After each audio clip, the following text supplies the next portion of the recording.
For folks that are, again, trying to build this really great community and this audience, how are some of the things that you would, if you go back to Gretchen, who's just starting out, to start to think about building that community, that audience that are going to become fans and friends and sort of part of your book? Are there things that you would recommend today in order to help build an audience and a community for your writings?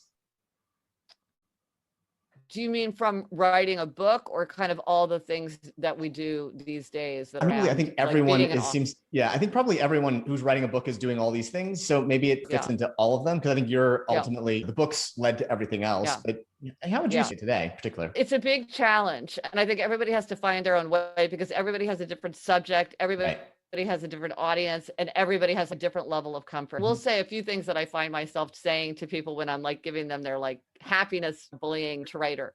One is, a lot of people feel very uncomfortable about being a brand. Yeah. Don't be a voice. As writers, we all are comfortable with the idea of being a voice. What is your voice? You want to have a consistent voice or a surprising voice? What is your voice? So if people start talking to you about brand, you just translate that in your head to voice, and you will feel much better. Another thing is, like, when we're talking about engaging on social media, a lot of times people say to me, I don't like being self-promoting. It makes me feel bad. I don't like to do that kind of thing. Okay, I get it. Here's the thing. Promote other people. Shine a spotlight on the things you love and admire. Let your freak flag fly and tell people about the things that you love. Everybody's looking for great books to read and great podcasts to listen to and great TV and great movies and great art and great exhibits. Everybody's looking for that. And you can shine a spotlight on other people. It's good karma. And it's something that is attractive to people. And also, you're showing yourself your own voice by the things that you identify. I happen to love children's literature and young adult literature. I talk about it all the time. Now, it's not of interest to a lot of people, but it's very interesting to me. And there's a certain number of people who really share my passion for it.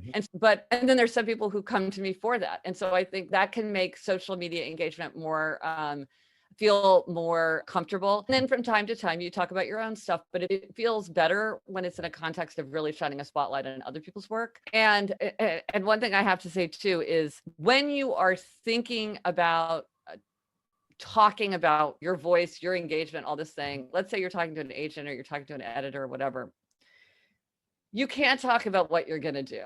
Right? I could do anything. Anything is possible. You got to talk about what you've done. I will have people say things to me like, okay, when I get ready to do this book proposal, like, I have this idea for the site that's going to be really interesting. So I'll get like a lot of engagement there. And I'm like, yeah, see, that's not going to be compelling to agents and editors, because they're going to be like, why hasn't this person done this already? Like, the idea that it's going to be in the future, it's maybe not. Okay, let's see that. So it's like, start now, start small, don't get it perfect, get it going. Don't let the perfect be the enemy of the good.